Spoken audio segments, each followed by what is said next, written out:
लेकिन मैं अपनी बात करने से पहले मेरी डॉटर से आपको मिलाना चाहता हूँ। मेरी डॉटर जिसका नाम है अंजलि कोठारी, और मिलाना चाहता हूँ। उद्देश्य समझ लीजिए मेरा, आप में से सब लोग आरसीएम में उससे ज्यादा जानते हैं, क्योंकि उसने तो आरसीएम ज्वाइन किया अभी मार्च में। तो आप में से किसी भी व्यक्ति को आरसीएम नहीं सिखा सकते, क्योंकि आरसीएम में आपका नॉलेज उससे ज्यादा है। लेकिन आपने आरसीएम ज्यादा किया है, उसने आरसीएम देखा ज्यादा है, क्योंकि वो 24 साल की है और आरसीएम 23 साल का है। 23 साल से मुझे आरसीएम करते हुए देख रही है। जब वो 1 साल की थी, होश संभाला ना, तब से वो जानती है कि पापा कब उठते थे, कब जाते थे, लोग कैसे आते थे, वो कैसे रिएक्ट करते थे, पूरे दिन में क्या काम करते थे, स्कूटर पर कैसे दौड़ भाग करते थे, सर्दी गर्मी में क्या होता था, सफलता मिली तो क्या हुआ। ये इतनी बारीकी से वो सारी ज्यादा चीजें जानती थी। लेकिन कहते ना कि दिए तले अंधेरा, तो हम पूरी दुनिया को समझा रहे थे, लेकिन घर वाले नहीं समझ रहे थे। बच्चों को क्या समझ में आता वो हमें पता नहीं था। तो बच्चे आरसीएम से दूर होते जा रहे थे, इतने दूर हो गए कि उन्होंने इकोनॉमिकल क्राइसिस तो कभी देखी नहीं। पैसे की वैल्यू क्या होती है वो तो आप लोग जो अलग अलग स्टेट से यहाँ पर आकर बसे हैं वो जानते हैं, है ना। ये थोड़े से चंद पैसों के लिए आपको स्टेट छोड़ने पड़े, अपने घर बार को छोड़कर फरीदाबाद पे दिल्ली में आकर बसना पड़ा। तो पैसों की वैल्यू ये बच्चे जो अच्छे जगह पर पैदा हुए हैं उनको पता नहीं है, क्योंकि जब वो 2 साल की थी तो ना, मेरा आरसीएम बिजनेस का 1 महीने का कमीशन 2,85,000 का था। 1 महीने का 2,85,000 का, जब वो 2 साल की थी। तो इकोनॉमिकल क्राइसिस क्या होता है उन्हें पता नहीं है। मेरी पूरी इंटायर एजुकेशन हुई है 5 रुपए सालाना फीस में। गवर्नमेंट स्कूल के अंदर 5 रुपए सालाना फीस लगती थी, उसमें मेरी एजुकेशन हुई। और जब वो 2nd, 3rd, 4th क्लास में पढ़ती थी तो उसकी फीस थी 7 लाख रुपए पर ईयर। अभी के हिसाब से बात करें, 2002 के बाद अभी के हिसाब से बात करें तो 25 लाख रुपए पर ईयर, इतनी फीस में वो स्कूलिंग की। बिट्स पिलानी के अंदर उसकी पूरी इंटायर एजुकेशन हुई, बिल्डा इंटरनेशनल स्कूल के अंदर। 12th किया उसने, फिर अमेरिकन इंस्टीट्यूट से फैशन कम्युनिकेशन की डिग्री ली। एक होता है फैशन डिजाइनर, एक होता है फैशन कम्युनिकेशन। डिजाइनर मतलब कपड़े बनाना, कम्युनिकेशन मतलब कपड़े की मार्केटिंग करना। तो फैशन कम्युनिकेशन की डिग्री ली, फिर उसने जॉब चालू किया मुंबई में, पीआर का, पब्लिक रिलेशनशिप ऑफिसर का जॉब चालू किया, फिल्मी सेलिब्रिटी का। तो शाहिद कपूर, अनिल कपूर, प्रियंका चोपड़ा, इन सब की वो पीआर रही है। पीआर का मतलब क्या पहले समझ लीजिए। पब्लिक जो होती है ना, उसके अंदर एक सेलिब्रिटी की इमेज कैसी हो, ये पीआर डिसाइड करता है ना। पीआर कहता है ऐसा ऐसा करो ताकि पब्लिक आपके बारे में ये सोचेगी। जैसे नरेंद्र मोदी जी को आपने कोविड में दाढ़ी बढ़ाते हुए देखा कि नहीं देखा? कितनी बड़ी दाढ़ी कर ली थी उन्होंने। ये उनका आइडिया नहीं था, वो उनके पीआर का आइडिया था। पीआर ने उन्हें समझाया कि कोविड में सब लोग परेशान हैं, नौकरियां छिन रही है, रोजगार जा रहे हैं, भूखे मर रहे हैं लोग बाग, और तुम अगर दाढ़ी बनाकर घूमोगे तो लोगों को तुम्हारे पर गुस्सा आएगा, दाढ़ी बढ़ा लो। और उन्होंने दाढ़ी बढ़ाकर मैसेज दे दिया, भाई और बहनों दुखी तुम अकेले नहीं हो, मैं भी हूं, देखो दाढ़ी बढ़ा। ये पीआर का काम होता है। पद्मावत फिल्म आपने देखी? तो पद्मावत फिल्म में, फिल्म रिलीज होने से पहले, फिल्म की शूटिंग होने से पहले केस हो गए। अरे भाई अभी फिल्म में है ही क्या यही पता नहीं है, तो पहले कैसे केस हो सकते हैं? तो मजे की बात यह है, केस होते नहीं, पीआर के द्वारा करवाए जाते हैं। पब्लिक ताकि सोचे कि इसके अंदर कोई खास बात है। केस हुआ इसका मतलब इसको देखना ही। कहीं पर भी 2 आदमी झगड़ा करते हैं तो हमारी आदत क्या होती है, हम सुनते हैं झगड़ा क्यों हो रहा है ना। क्योंकि जब तक क्यूरियोसिटी पैदा नहीं करते तब तक आदमी हिट नहीं होता। तो हर सेलिब्रिटी के, फिल्मी सेलिब्रिटी, जितने भी सितारे हैं, राजनीतिक सितारे हैं, सबके पीआर होते हैं। और वो पीआर ये डिसाइड करते हैं कि पब्लिक में इसकी क्या बात जाननी चाहिए, क्या चीजें अखबार में छपनी चाहिए। वो अखबार वालों को भी कंट्रोल करते हैं पीआर वाले। तो पीआर की जॉब की, जब वो ट्रेनिंग पीरियड में थी तब 1 लाख सैलरी थी। पहले साल जब वो ट्रेनिंग पीरियड में थी तब 1 लाख रुपए पर मंथ की सैलरी थी। 10 साल वो पीआर में काम करती तो 15 लाख रुपए पर मंथ कमा लेती। लेकिन 2 साल जॉब करने के बाद उसे अच्छी तरह पता चल गया कि नौकरी क्या है, ये फिल्मी सितारों की चकाचौंध क्या है। और 2 साल नौकरी करने के बाद वो आरसीएम बिजनेस में आई। अभी फुल टाइम आरसीएम बिजनेस के अंदर है। और वो क्यों आई? इतनी बड़ी जॉब छोड़कर, सब कुछ उसके पास था, है ना, सारा इंफ्रास्ट्रक्चर उसके पास था, फिर उसे क्या जज गई, वो क्या सोचकर इसमें आई।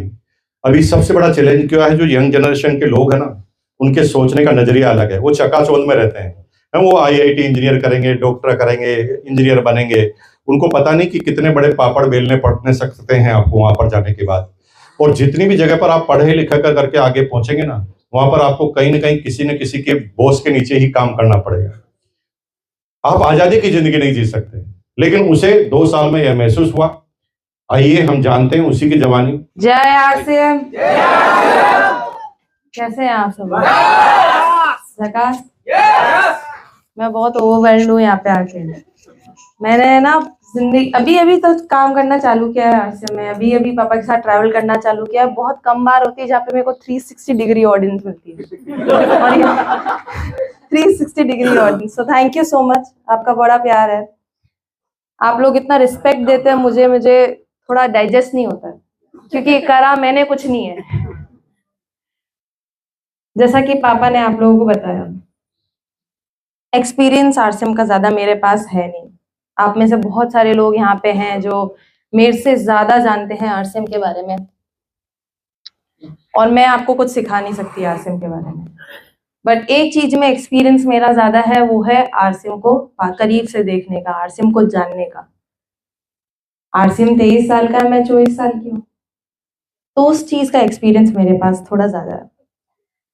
मैं जब भी स्टेज पे आती हूँ तो एक मोटिव के साथ आती हूँ कि मैं लोगों को मेरी स्टोरी बताना चाहती हूँ आरसीएम के थ्रू। सुनना चाहेंगे?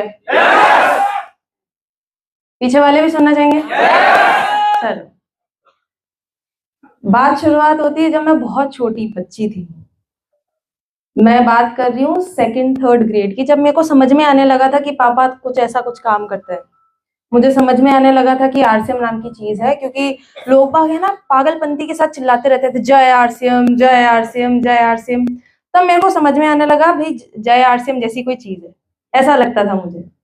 उस समय 2nd ग्रेड की बच्ची को, 2nd 3rd ग्रेड की बच्ची को एक पापा मम्मी ने स्कूल के टूर पे भेजा, शिमला। कहाँ पे? शिमला भेजा। स्कूल का टूर लगा था शिमला में, और वहां के लिए मेरे मम्मी पापा ने मेरे को 200-300 रुपए दिए थे खर्ची के लिए। जब हम लोग वहां पे शिमला पहुंचे तो मेरी टीचर ने मेरे को बोला, ये जो 200-300 रुपए तुमको मम्मी पापा ने दिए हैं, इससे तुम तुम्हारे मम्मी पापा के लिए कुछ लेके आ जाओ। आप सब लोग करते हैं ऐसा? जब भी आप कहीं जाते हैं बाहर घूमने, फैमिली मेंबर्स के लिए कभी ना कभी कुछ लेके आते हैं, या फिर आस पड़ोस मिलने वालों के लिए कुछ ना कुछ लेके आते हैं। मैंने भी वही किया।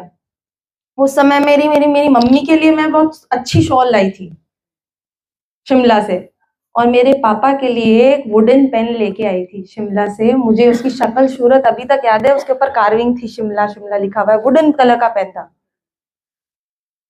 मैं इतने प्यार से वो पेन लाई थी पापा के लिए, और जब मैं भिलवाड़ा आई, मैंने मेरे पापा को वो पेन दिया।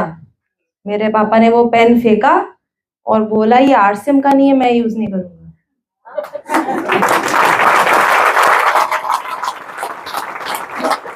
आप लोगों को बहुत अच्छा लग रहा होगा, वाह वाह मुकेश, आप लोगों को बहुत अच्छा लग रहा है, पर आप समझो मैं छोटी सी बच्ची थी, मैंने डिसाइड कर लिया था मुकेश कोठारी के लिए कभी जिंदगी में कुछ करना ही नहीं, कभी कुछ नहीं करूंगी, डिसाइड कर लिया था। मतलब जय आरसीएम क्या पागलपंती चढ़ी रहती थी एकदम, जय आरसीएम जय आरसीएम। एक बार क्या हुआ था, हम बहुत छोटे हुआ करते थे, पापा का कॉल टाइम, मीटिंग का कॉल टाइम था पूरी टीम का 8 बजे सुबह। कुछ लोग इतने पागल थे, 5:30 बजे हमारे घर पे आ गए सुबह। छोटे बच्चे को क्या है, मतलब उसको ज्यादा समझ में नहीं आता। मैं इरिटेट हो गई थी, मुझे लगा था यार ये पीछा छुड़े है जो अच्छा। मेरे को समझ में नहीं आता, तो छोटे बच्चे को तो यही चाहिए, पीस शांति, मेरे को अपने आप में रहने दो। क्या होता था, लोग बाग आते थे आरसीएम के, जब भी मीटिंग या फिर कुछ प्लान डिस्कशन वगैरह होता था, तो परेड मेरी और मेरी बहन की लगती थी। खाना हमको खिलाना, नाश्ता हमको देना, पानी हमको देना, परेड। मैं परेशान हो गई थी। मैंने जिंदगी में डिसाइड कर लिया था कि कुछ भी कर लूंगी, आरसीएम नहीं करूंगी, कुछ भी कर लूंगी, आरसीएम तो टच भी नहीं करूंगी, आसपास भी नहीं जाऊंगी आरसीएम के। तो क्योंकि मुझे आरसीएम से इतनी नफरत थी, मैंने डिसाइड कर लिया था कि जिस चीज में मैं अच्छी हूँ उसके बारे में मैं पढ़ाई करूंगी और उसके अंदर जॉब लूंगी। सब लोग ऐसा सोचते हैं, सब लोग ऐसा करते हैं। आप लोग पहले उसके बारे में पढ़ाई करते हैं, जिस चीज में आप अच्छे हो, जिस चीज के अंदर आपकी क्यूरियोसिटी है, आप पढ़ते हो उसके बारे में और फिर उसी के अंदर आप जॉब लेते हो।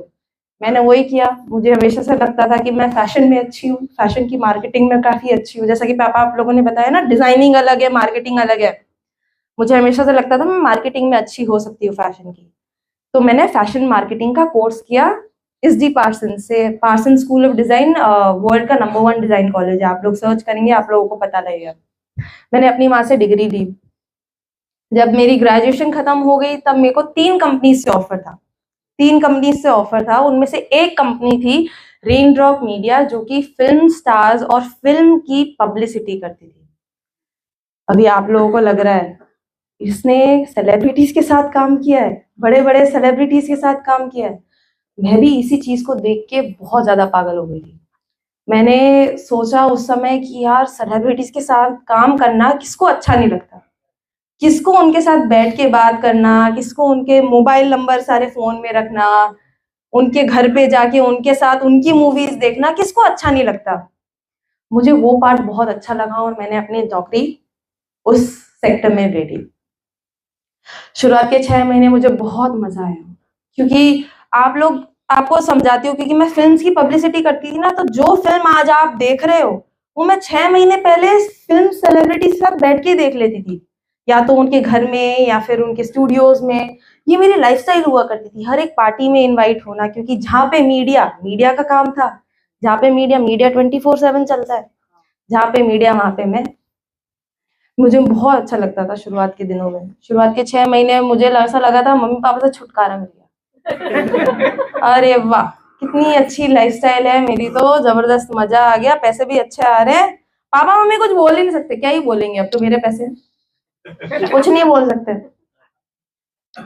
But little did I know, 6 महीने के बाद मेरा एक प्रमोशन लगा और मेरे को और बड़ी सैलरी मिलने लगी। पर वो मेरे को रियलाइज नहीं हुआ कि अगर मेरी सैलरी बढ़ेगी तो वर्कलोड भी तो बढ़ेगा। मेरा वर्कलोड बढ़ गया बहुत ज्यादा। आप मानेंगी नहीं, मैं अकेली लड़की बॉम्बे जैसी शहर में रहती थी अकेले, और मैं रोज सुबह 8 बजे घर से बाहर निकलती थी और रोज रात में 3 बजे घर पे आती। मर गई थी मैं काम करते करते।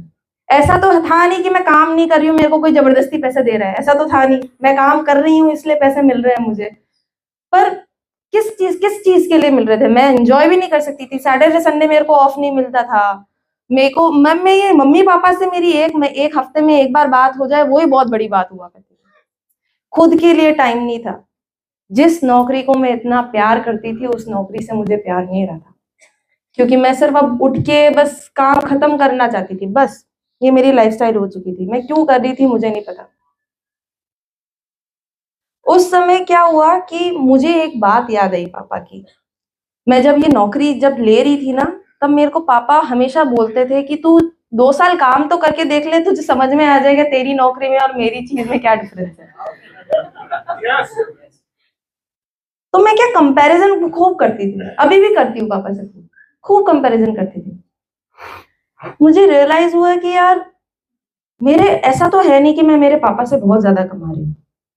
मेरे पापा मेरे से ऑब्वियसली बहुत ज्यादा कमाते हैं, पर मेरे पापा आराम से काम करते हैं, लगन के साथ काम करते हैं, पैशन के साथ काम करते हैं। जिस चीज में मेरे लगन ही नहीं है, पैशन ही नहीं है, मैं कैसे काम करूं? मैंने मेरे पापा को सिर्फ वैसे ही काम करते हुए देखा है, मस्ती में काम करते हुए देखा है, और मेरे वो काम में मेरी मस्ती रही नहीं थी। उस दिन मैंने ऐसा सोचा कि शायद मेरे पापा जो करते हैं वो ठीक ही है। बस ऐसा लगता था कि जो करते हैं वो ठीक ही है, फिर भी मेरे लिए नहीं है। ये मेरा फर्स्ट रियलाइजेशन था कि ठीक है, आरसीएम है, कुछ कर लेंगे, ठीक है। बट फिर 1 साल हो गया मेरी नौकरी को।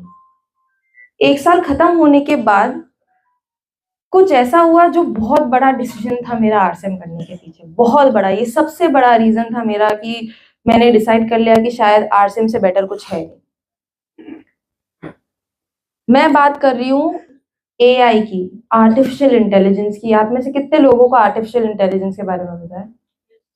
काफी लोगों को पता है।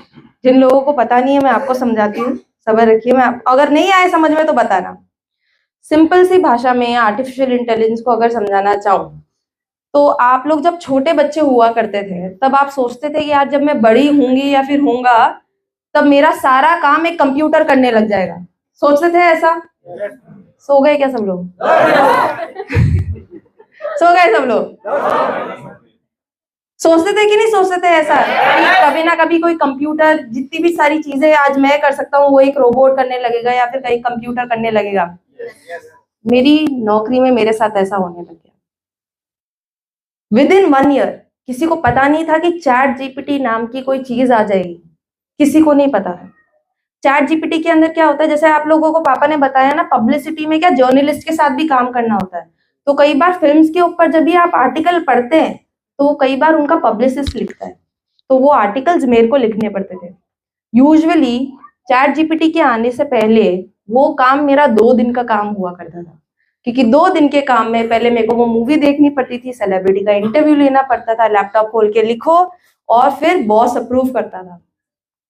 पर चैट जीपीटी के आने के बाद आज वो 2 दिन का काम मेरा सिर्फ 5 मिनट का काम हुआ। सिर्फ 5 मिनट में जो काम मेरे को 2 दिन लगते थे ना जिस काम में, वो 5 मिनट में हो जाता था, क्योंकि मैं कंप्यूटर को बोलती थी देख भाई ऐसा ऐसा है, ऐसा ऐसा लिखना है, इसके ऊपर एक आर्टिकल लिख दे। इतना अच्छा आर्टिकल लिखता था बॉस, एक ही बार में अप्रूव कर देता था, इतना अच्छा आर्टिकल। उस समय मेरे को रियलाइज हुआ कि ये तो मेरी नौकरी का सिर्फ एक पार्ट है जो एक कंप्यूटर कर सकता है। धीरे धीरे एक कंप्यूटर क्या क्या करने लगेगा मुझे भी नहीं पता चलेगा। धीरे धीरे मेरी नौकरी मेरी भी नहीं रहेगी, कंप्यूटर कर लेगा। बट मैंने आपको बताया ना, पापा से कंपैरिजन करने की बहुत कोशिश थी, तो मैं पढ़ रही थी, बहुत ज्यादा इसके बारे में पढ़ रही थी, तब पता चला कि सिर्फ और सिर्फ डायरेक्ट सेलिंग ही ऐसा बिजनेस है जो कभी कोई कंप्यूटर आपके हाथ से ले ही नहीं सकता।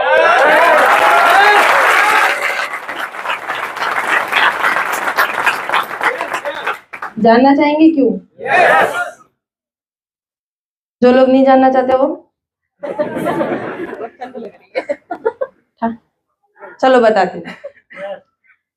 Direct selling at core, direct selling का मतलब ही ह्यूमन कनेक्शन से है।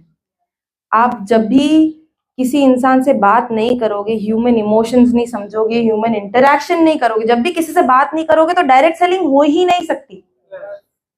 आपने कभी किसी कंप्यूटर को बात करते हुए देखा है? तो कैसे कोई कंप्यूटर डायरेक्ट सेलिंग कर सकता है? yes. हमें शुरुआत से सिखाया जाता है कि कंप्यूटर को सिर्फ 0 और 1 समझ में आता है। क्या? 0 और 1, वही कोड समझ के आज कंप्यूटर जो कुछ भी कर सकता है वो कर सकता है। पर कभी कोई कंप्यूटर ह्यूमन इमोशन समझ ही नहीं सकता। आपकी क्या प्रॉब्लम है, मेरी क्या प्रॉब्लम है, उसके अकॉर्डिंग मैं आपको एक प्रोडक्ट बताऊं, ऐसा कभी कोई कंप्यूटर कर ही नहीं सकता, क्योंकि कंप्यूटर को डेटा चाहिए रहता है, हिस्ट्री चाहिए रहती है, इमोशंस नहीं समझ में आते कंप्यूटर को।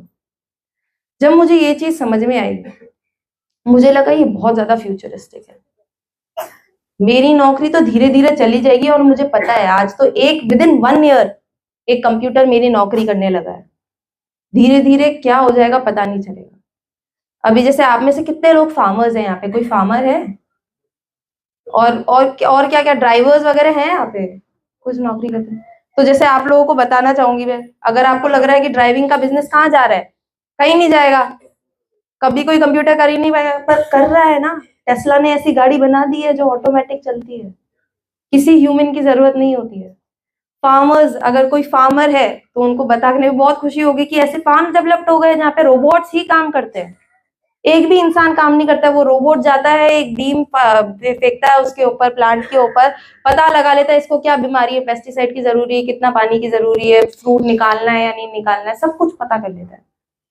तो अभी शायद इंडिया में ये चेंज धीरे धीरे हो रहा है, बट विद इन 5 ईयर्स ये चेंज बहुत ज्यादा तेज हो जाएगा। मेरे को ये जब चीज रियलाइज हुई, मुझे लगा कि आगे पीछे मुझे आरसीएम में कुछ ना कुछ तो करना पड़ेगा। मेरे पापा के पास बहुत सेट, मैं लकी हूँ कि मेरे पापा ने मेरे को एक सेट बिजनेस करके दिया है। आप भी वो अपने बच्चों के लिए चीज कर सकते हैं।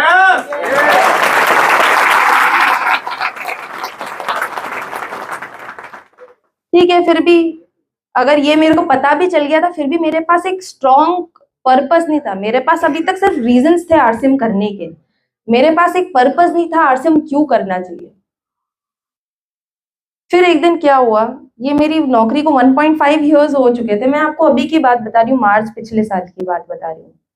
सब लोगों ने प्रियंका चोपड़ा का नाम सुना है? Yes. प्रियंका चोपड़ा अमेरिका से इंडिया आई थी किसी काम से, और क्योंकि मैं उसकी पब्लिक रिलेशन मैनेजर थी, ऑफ कोर्स मेरा काम था उसको इंटरव्यूज करवाना, उसका अगर वो स्टेज पे आ रही है तो उसको बताना कि क्या बोलना है, सारी स्क्रिप्ट होती है उसकी। क्योंकि इतना बड़ा प्रोग्राम था तो मेरी कंपनी की जो बॉस थी, जिस कंपनी में मैं काम कर रही थी, उस कंपनी की बॉस भी आई उस प्रोग्राम में। और प्रियंका चोपड़ा को क्या, मैंने पूरी स्क्रिप्ट दी थी कि देख भाई ऐसा ऐसा बोलना है, ऐसा नहीं बोलना है, मीडिया वाले बैठे हुए हैं, कुछ भी बोल दोगे तो हर कुछ ही लिख देंगे, तो आराम से साफ सुथरा अच्छे से बोलना। प्रियंका चोपड़ा को बुलाया, वो स्टेज पे आई, बोलने लगी। बोलते बोलते उसने कुछ ऐसा बोल दिया जो उसको नहीं बोलना चाहिए था, और मेरी बॉस मेरे ऊपर चढ़ना चालू। मेरी बॉस ने, तेरा दिमाग खराब है, तेरे को बताया तो था कि ऐसा ऐसा नहीं बोलना है, नहीं तो जर्नलिस्ट हर कुछ ही लिख देंगे। यार मेरी क्या मिस्टेक, प्रियंका चोपड़ा का मुंह है, आएगी बोलेगी जाएगी, मेरी क्या मिस्टेक, मैंने तो बता दिया, इसमें मेरी कैसे मिस्टेक हो गई? जब उसने आया है, मैंने स्क्रिप्ट दे दी है, इसमें कैसे मेरी मिस्टेक हो गई? सारे बॉस ऐसे ही होते हैं, खड़ूस, सारे बॉस समझते ही नहीं है रीजन, एक भी रीजन नहीं समझते। मेरी बॉस ने, जो मेरी मिस्टेक भी नहीं थी, उसके ऊपर मेरे को इतना रुलाया उस दिन। लड़कियां समझेंगी, उस दिन मैंने काजल मस्कारा पहन रखा हुआ था, रोते रोते सब कुछ साथ में आता है साथ में। पैंडा, किसी पैंडा को देखा है किसी ने? पैंडा जैसी लग रही थी मैं, पैंडा एकदम काला काला आंखें, एकदम ऐसी ऐसी हो गई। इतना रुलाया मेरी बॉस ने मुझे। उसी दिन रात में 12 o'clock के पास मैंने पापा को फोन किया, और मैंने पापा को बोला, पापा मैं क्यों कर रही हूँ ये नौकरी, मुझे बिल्कुल भी अच्छी नहीं लग रही है। एक मतलब मजदूर की तरह काम करवाए जाते हैं, रीजन भी नहीं समझते, मुझे बिल्कुल भी मजा नहीं आ रहा है, मैं किसके लिए कर रही हूँ ये नौकरी।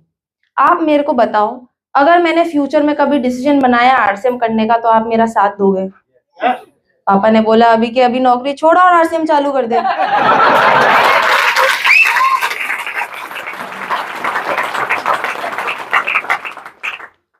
पर ये मैंने जोश में बोल दिया था। सुबह उठ के ऐसा रिग्रेट हुआ मुझे, अरे भाई क्यों बोला मैंने ऐसा, मैं रेडी हूँ कि नहीं हूँ आरसीएम के लिए, मुझे कैसे पता, अभी तो ये नौकरी कैसे छोड़ूंगी, क्या करूंगी। बट क्या है ना, पापा हमेशा फॉलो अप की बात करते हैं ना उनके सेमिनार में, उनकी बच्ची के साथ फॉलो अप करना चालू कर देता हूँ। मेरे को सुबह सुबह फोन आया वापस से पापा का, मैं जब ऑफिस की तरफ जा रही थी तब पापा का फोन आया। पापा ने बोला, अच्छा तूने बोला था तू आरसीएम करेगी, अब तू ऐसा कर, है ना, 17 मार्च को मेरी नाला सुपारा में मीटिंग है, नाला सुपारा बॉम्बे में, मेरी नाला सुपारा में मीटिंग है, तू ऐसा कर, तू मीटिंग में आ जा। आप में से बहुत सारे लोगों को भी यहाँ पे जबरदस्ती लाया गया है, मुकेश कोठारी की खुद की बेटी को भी जबरदस्ती लाया गया। मेरी क्या छुट्टी नहीं रहती थी, सैटरडे संडे मेरी छुट्टी नहीं रहती, तो मैं बॉस को झूठ बोल के कैसे भी करके मैं पापा के साथ मीटिंग में चली गई। अब मैं मीटिंग में गई, दिमाग खराब होना चालू, क्योंकि सब लोग जय आरसीएम चला रहे। इतना परेशान कर दिया। शुरुआत के 10 मिनट में मैंने डिसाइड कर लिया कि शायद मैंने बहुत जल्दी बोल दिया, कुछ गलत ही बोल दिया पापा को, अब मैं पीछा कैसे छुड़ूं। एक के बाद एक करके लोग बाग आए जा रहे हैं, आरसीएम क्यों करना चाहिए, बात कर रहे हो उसके बारे में। सब लोग आके यही बात बता रहे हैं, आरसीएम इज ग्रेट, आरसीएम करना चाहिए, ये वो। पर मेरे को समझ में नहीं आ रहा था ये क्यों कर रहे हैं। मैं तो बड़ी हूँ आरसीएम के साथ, मैं तो बड़ी हुई हूँ, मेरे को तो आरसीएम का A to Z पता है क्या है बिजनेस में, समझ में नहीं आ रहा था। फिर एक कोर लीडर नहीं, सॉरी, एक फीमेल लीडर है, मैं सपना बाफना, आप में से लोगों ने सुना है किसी का नाम, उनका नाम सपना बाफना, बॉम्बे से काम करती है, मेनली वो वुमेन एम्पावरमेंट वगैरह के ऊपर काम करती है, आरसीएम में की सोल के ऊपर काम करती है। वो स्टेज पे आई और वो बताने लगी कि कैसे ये बिजनेस लड़कियों के लिए है, डायरेक्ट सेलिंग का बिजनेस, एक लड़की से एक लड़की ने शुरुआत की थी। वो इन सब चीजों के बारे में बात कर रही थी, और मैं उस समय ज्यादा सुन नहीं रही थी, क्योंकि मेरे को ज्यादा इंटरेस्ट नहीं था कि क्या बोल रहे लोग, मैं ज्यादा सुन नहीं रही थी, जैसे आप लोग भी, कई लोग होंगे यहाँ पे ऐसे। मुझे ज्यादा इंटरेस्ट नहीं आ रहा था। फिर मीटिंग खत्म हो गई, मीटिंग खत्म होने के बाद बहुत सारे लड़के, बहुत सारी लड़कियां मेरी एज की मेरे पास आई और वो बताने लगे कि आपकी लाइफ कितनी अच्छी है, आपको तो कोई प्रॉब्लम ही नहीं आती होगी, कितनी अच्छी लाइफस्टाइल है, आप तो इतना सब कुछ कर सकते हो। उस मीटिंग के बाद मेरे को रियलाइज हुआ कि अब मेरे को चमका कि अगर मैं जैसी भी लड़की हूँ आज, जो भी कर सकती हूँ as a woman, as a लड़की, अगर आज मेरे मम्मी पापा मेरे को सोलो ट्रिप पे इंटरनेशनली भेज देते हैं, वो सब किसकी वजह से मैं कर सकती हूँ? हमारी लाइफ में आरसीएम है, इसकी वजह से मैं ऐसा सब कुछ कर सकती हूँ।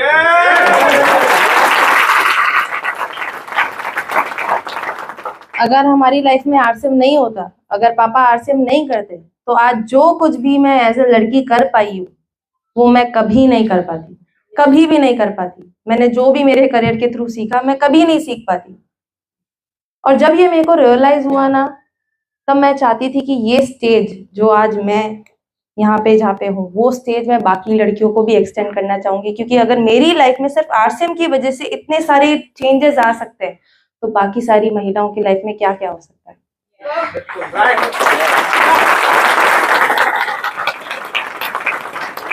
जब मुझे ये चीज समझ में आई ना, मुझे पर्पस मिल गया था आरसीएम करने का। मुझे पर्पस जैसे ही मिला, मैंने खुद पापा को फोन किया और पापा को बोला कि पापा मैं 17 मार्च को है ना पेपर ही डाल रही हूँ, अपने कंपनी में रेजिग्नेशन लेटर डाल रही हूँ। 1 मई से आरसीएम फुल टाइम करना चालू कर दूंगी। और मैंने वही किया। 7 मई को आप सब लोगों ने देखा होगा नेक्स्ट जनरेशन का इवेंट, बहुत सारे लोगों ने नहीं देखा है तो कभी यूट्यूब पे देखना। उधर से मेरी आरसीएम की जर्नी चालू हुई। अभी अभी बहुत सारे लोग, आप लोग मेरे को बहुत कुछ सिखा सकते हैं, बट क्योंकि मेरे पास ये स्टेज है, पापा की वजह से मेरे पास ये स्टेज है, तो मैं यहाँ पे इन रीजंस के बारे में इसलिए बात करती हूँ क्योंकि ये 3 रीजंस ऐसे अतरंगी से रीजन नहीं है, ये सिर्फ मेरे रीजंस ही नहीं है, ये आपके रीजंस भी हैं अगर आप गौर करके इसके बारे में सोचे तो। सबकी नौकरी सबको परेशान करती है, सबका बॉस सबको परेशान करता है, सबकी नौकरी सबके हाथ से जाने वाली है। और वुमेन एम्पावरमेंट सिर्फ आज एक लड़की का काम नहीं रहा है, लड़कों का भी इक्वल काम हो गया है। सिर्फ एक लड़का ही घर नहीं चलाता है, लड़की भी इक्वली साथ देती है उस चीज में। तो क्योंकि ये जो 4 रीजंस जो मैंने आपको बताए, ये सिर्फ मेरे रीजंस नहीं, आपके भी रीजंस है। और अगर आपके रीजंस नहीं है तो अगर आप किसी को आगे फ्यूचर में किसी को ज्वाइन कराएं, उनके रीजंस बन सकते हैं, स्पेशली यूथ। एआई का जो ये पॉइंट है ना, ये सबसे बड़ा रीजन था मेरा आरसीएम करने का। आप किसी भी यूथ को जाके इसके बारे में अगर समझाएंगे तो वो समझेंगे, क्योंकि हर यूथ को पता है कि एआई कैसे कैसे उनकी जॉब ले रहा है।